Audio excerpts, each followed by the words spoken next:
The valley was painted in the muted light of dusk, a wash of gold surrendering to shadow. Wind slipped along the dry creek bed, stirring brittle sage and scattering fine dust into the air. The silence held an odd weight, broken only by the far-off rasp of crickets and the occasional crack of stone under unseen hooves. That silence, heavy and expectant, belonged not to peace but to the pause before danger unfurled. A young Mustang foal staggered near the creek's edge, sides shivering as though his small body hadn't yet learned its own strength. His coat, pale chestnut still marked with foal's fuzz, caught the fading light like brushed copper. His breaths came shallow, uneven, and his legs quivered with each uncertain step. Somewhere far beyond the ridges, the herd moved steadily towards safety, their pounding hooves swallowed by distance. He had fallen behind, cut adrift from the rhythm of protection, and now the empty valley yawned around him like a trap. The foal stopped and lifted his head, ears twitching at a sound that did not belong to the wind. A low, lilting whoop echoed from the far slope, strange and mocking. Another call answered, closer this time, followed by a ripple of sharp laughter that seemed more human than animal. His nostrils flared. The hair along his spine rose. Instinct told him what his short life had not yet taught. Predators had found him. From the shadowed ridge above, shapes began to gather. Hyenas moved with a restless energy, their bodies low, shoulders rocking as they slinked down the slope. Their mottled coats blurred into the twilight, only their eyes catching the last scraps of light. The air thickened with their sound, a chorus of whoops, cackles, and snarls that filled the valley floor. The foal bolted, hooves skidding in loose soil. He scrambled along the creek's edge, throwing up dust in frantic clouds. The predators did not rush him at once. They spread wide, circling, their hunger sharpened by patience. Each darting movement was a test, each lunge a probe at his fear. His legs, too young for this kind of flight, faltered against the uneven ground. Stones bit into his hooves, and more than once he stumbled, catching himself with a desperate jerk forward. The hyenas pressed closer. One snapped at his flank, grazing fur and skin with teeth that flashed like broken glass. He squealed, a piercing sound that cut through the valley and seemed to hang there, trembling in the air. Dust stung his eyes as he stumbled again, tumbling against a rock outcrop. He tried to rise, but his legs buckled under him. The circle tightened, the laughter louder now, cruel and sure of its ending. High above, on the ridge opposite, a lone figure sat astride a dark horse. He was still at first, nearly part of the stone itself, until the foal's cry reached him. The man's shoulders shifted, the horse stamped once, its breath a plume in the cooling air. He leaned forward, hands steadying the animal's neck, eyes locked on the chaos below. His silence carried weight, a pause heavy with choice. The foal lay pressed to the rock, sides heaving, dust clouding around his trembling body. Hyenas prowled closer, shadows merging with dust, eyes glinting in cruel anticipation. Their laughter was no longer distant. It was at his very ears. The valley seemed to shrink, its vastness folding into a circle of teeth and hunger. Then, just as the first hyena crouched to spring, the horse on the ridge reared, cutting a fierce shape against the last burn of the sun. The man leaned into motion, the decision made. The sight lasted only a breath, enough to promise a reckoning, before the dust rose again and the foal's cry was swallowed by the wild. The hyena struck with sudden violence, a blur of mottled bodies and snapping jaws converging on the fallen foal. Dust erupted under their charge, swirling in gritty clouds that caught the last red fire of the sunset. The foal's thin legs kicked wildly, a futile storm of panic, hooves glancing off stone as the nearest predator lunged and clamped teeth into the soft flesh of his flank. His cry was high, piercing, a desperate sound that shivered through the valley. From the ridge, the horseman spurred his mount into motion. The animal thundered down the slope, hooves striking sparks from hidden rocks, mane whipped into black streamers by the rushing wind. Daniel Reeves leaned low in the saddle, the worn brim of his hat cutting across determined eyes. The air tore at his coat, but his hands were steady on the reins, his body moving with the rhythm of the horse as if rider and beast were carved from the same bone. His voice, deep and sharp, split the wild cacophony. A single command hurled into the dusk. The hyenas faltered, startled by the sudden roar of hooves and human defiance. Some darted back, circling wide, but hunger chained them to their ground. Daniel charged into their midst, the horse rearing, front hooves lashing. A predator yelped, thrown aside by the strike of iron-shod power. Dust and sound collided. Snarls, shouts, and the frantic shrieks of the foal straining to rise. Daniel swung a length of rope in his free hand, snapping it like a whip, its crack echoing like a shot across the stones. The pack wavered, but one bold hyena darted forward, teeth bared, eyes burning with reckless hunger. Daniel's horse twisted, muscles coiling, and lashed out again, the predator tumbling back with a shrill yelp. Daniel's jaw clenched. The fight was not yet won. He knew too well that hunger made such creatures stubborn, and dusk lent them courage they lacked in day. On the far slope, a lantern flared into sudden light. A second figure appeared, descending with careful haste, rifle slung across her shoulder. Maria's boots slipped on loose scree, but she steadied herself, raising the lantern high. Its glow cut through dust, throwing wild shadows that danced over snarling muzzles. Her voice carried firm and unwavering, calling the pack off as though daring them to test her fire. Together, their presence shifted the balance. The hyenas shrank from the combined threat. Man on horseback, woman with firelight, though their eyes still gleamed with stubborn defiance. They circled, pacing just beyond the arc of the lantern, their laughter now uneasy, broken by low growls.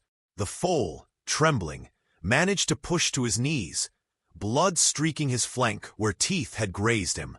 His legs wobbled under his small frame, and with a weak kick he tried to push the dust aside as though to rise above his own fear. Daniel dismounted in a swift, practiced movement, boots hitting the earth hard. He kept one hand firm on the reins, the other outstretched toward the foal. His voice dropped into calm, steady tones, words meant not to be understood but to be felt.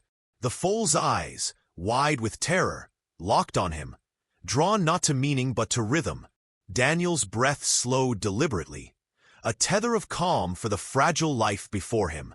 Maria moved closer, her lantern swaying, the circle of light tightening around them.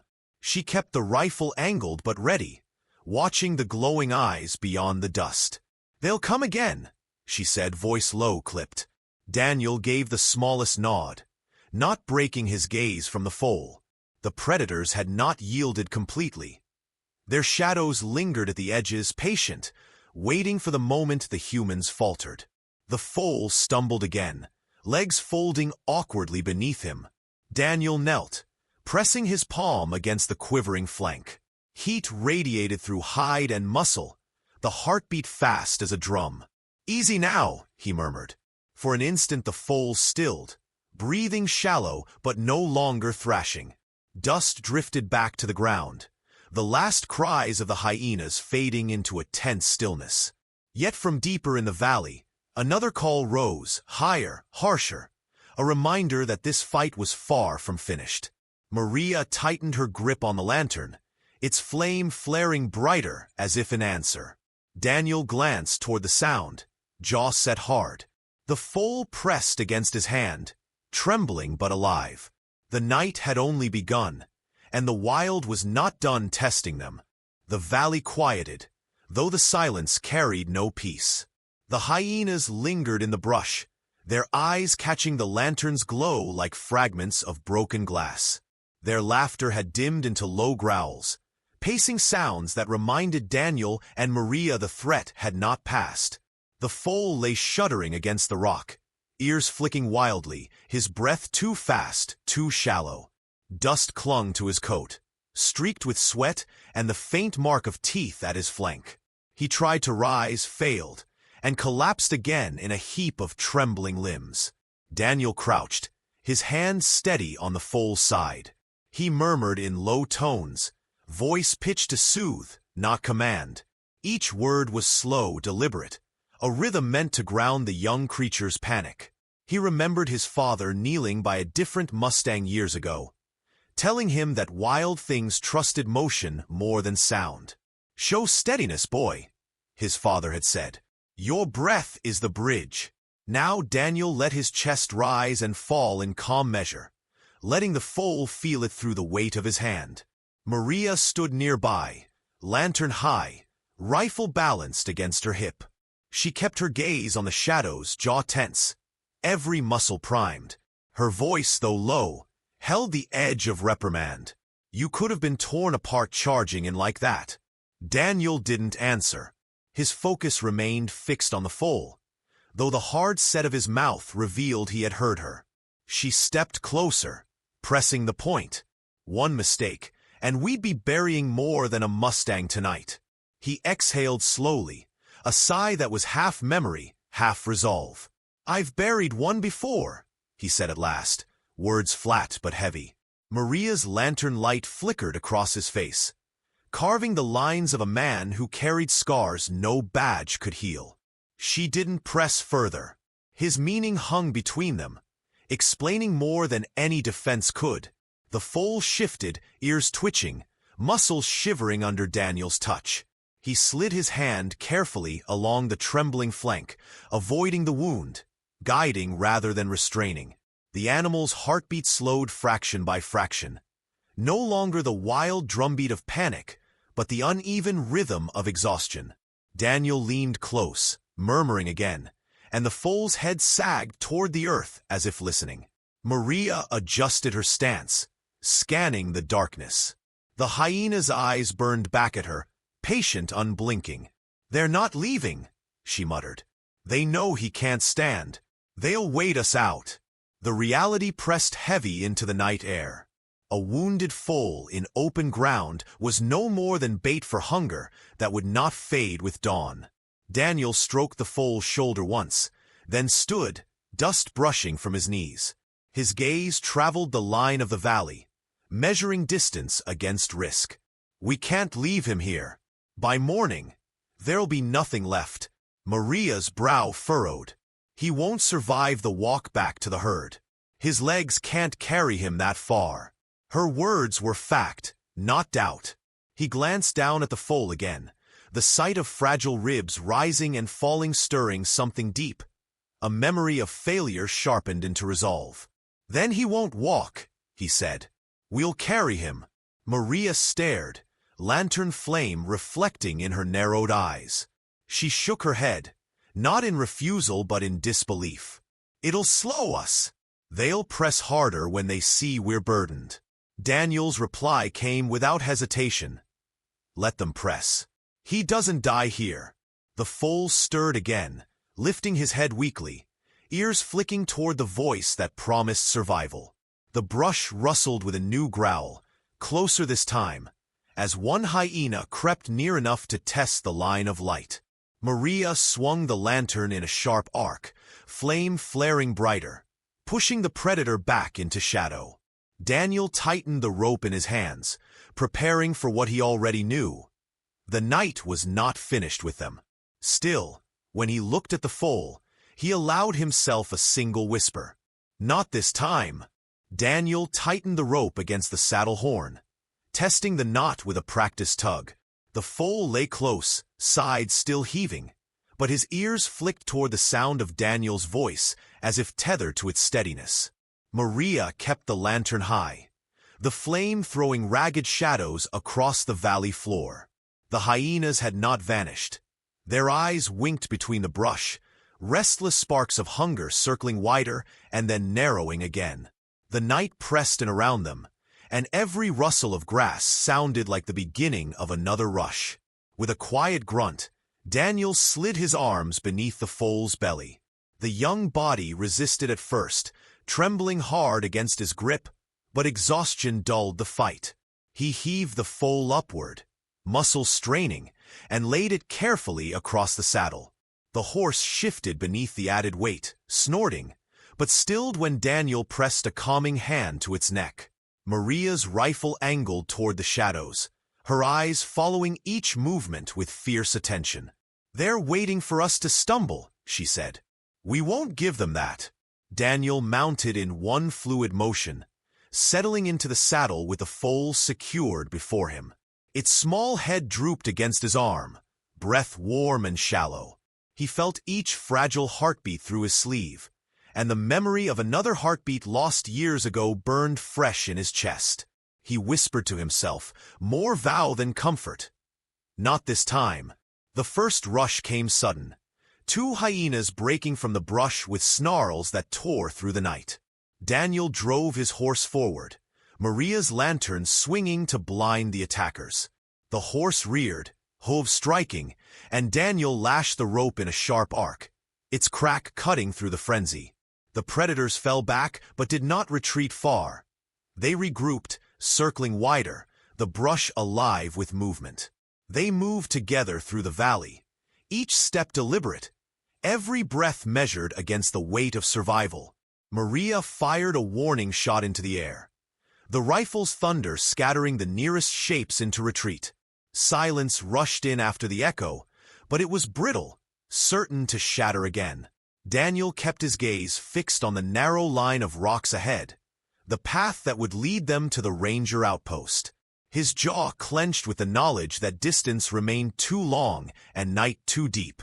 Another lunge broke the stillness, a larger hyena charging from the side. Daniel's horse veered, the foal nearly slipping. He caught it close against his chest, teeth gritted, and the sound of its startled cry pierced him deeper than the predator's snarl. Maria swung the lantern hard, flame flaring, and the hyena faltered just enough for Daniel's boot to strike out. The beast tumbled aside, growling in frustrated hunger. The climb toward the ridge began, hooves striking loose stones that skittered into darkness. Sweat streaked Daniel's brow, the foal's breath shallow against his arm. The lantern's glow wavered in Maria's grip, yet her eyes remained sharp, scanning for every flicker of movement.